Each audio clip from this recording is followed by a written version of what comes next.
Hello, nice to see you again for another video on situational vocabulary. Get ready, today's vocabulary set is all about the office. When you're at work, all your things are normally stored in one place, your desk. A desk is a table that you sit at to write or work, often with drawers. Here's an example sentence. I think he keeps his keys in the desk drawer. Most people who work in an office spend a lot of time at the computer, but sometimes they might need to have something on paper. What they need is a printer.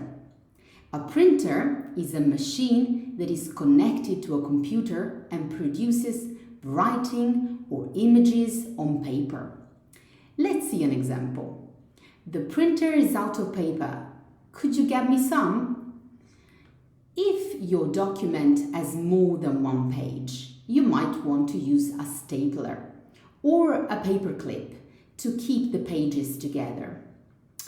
Stapler and paperclip are both nouns, and although they have the same purpose, they work very differently.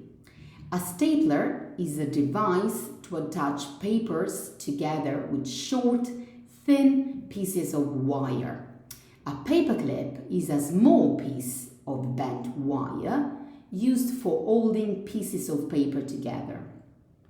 Here is an example with both words in it. The report is 20 pages long, so I'm not sure a staple would work. I'd use a paperclip instead. When you work with a lot of paper documents, you probably need a place to put them so you can find them easily. In offices, there are many filing cabinets for different types of documents. A filing cabinet is a large piece of furniture with drawers used for holding documents. This is an example of it in use.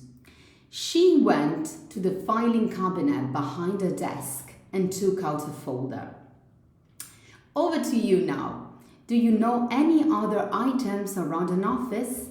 Tell us in the comments and I'll catch you in the next one.